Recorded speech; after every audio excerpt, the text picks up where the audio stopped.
실내 적정 습도가 되지 않았을 경우 발생하는 결로, 부식, 부패, 곰팡이 문제에 대해서 다뤄보려고 하는데요. 먼저 결로부터 우리 한번 살펴볼까요? 먼저 결로 현상은 공기 중의 수증기에 의해 발생되는 일종의 습윤 상태를 말하는데요. 습공기가 차가운 물체 표면에 닿으면 공기 중에 함유된 수분이 우축되어서 그 표면에 이슬이 맺히는 현상입니다.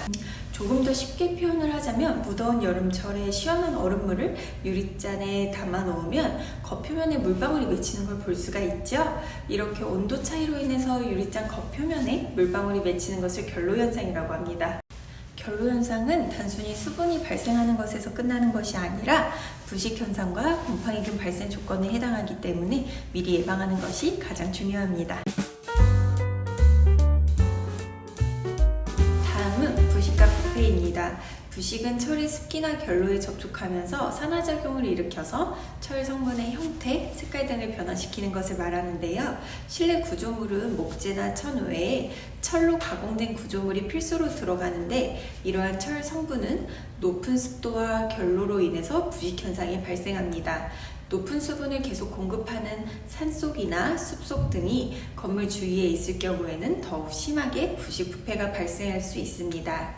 특히 사람이 사용하는 빈도가 낮은 창고의 경우에는 냉방기를 사용하지 않는 경우가 많은데요. 창문이나 출입문을 여닫는 횟수가 많지 않고 또 여름철의 경우에는 고온다습한 높은 습도가 계속 유지되다 보니 부식이 빈번하게 일어날 수밖에 없습니다. 단백질이나 지방이 분해하면서 독특한 냄새가 나거나 형태, 색깔 등의 변화를 가지는 것이 바로 부패인데요.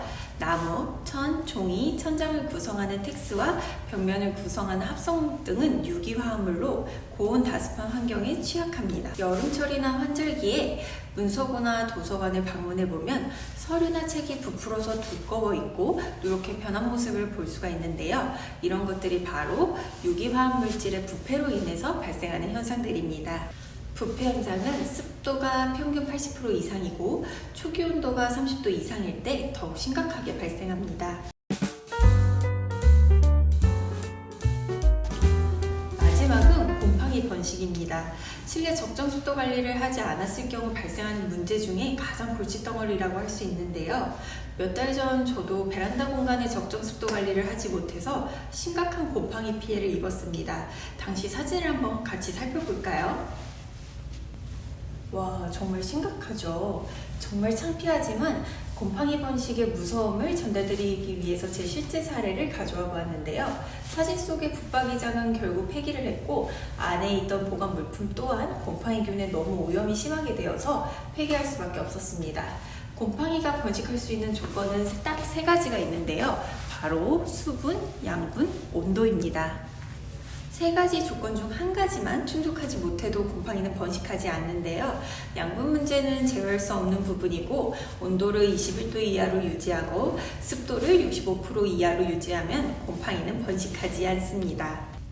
이미 변색이 되거나 부패가 진행된 곳에 제습기를 이용해서 적정 습도를 유지한다 해도 원상 회복은 어려울 수 있지만 추가적인 악화는 막을 수 있습니다. 부풀어 오른 마루 같은 경우는 제습기로 제습을 지속해주면 원상 회복도 가능하고 냄새를 제거해주거나 곰팡이가 더욱 번식하지 않도록 할 수 있습니다. 오늘은 사람의 실생활에 악영향을 미치는 결로, 부식, 부패, 곰팡이균에 대해서 다뤄보았는데요. 세 가지 문제점의 가장 손쉽고 확실한 해결 방법은 적정 습도 관리입니다. 그럼 저 김주임은 또 다른 알아두면 쓸모있는 습기에 관한 잡학 지식으로 곧 돌아오겠습니다. 감사합니다.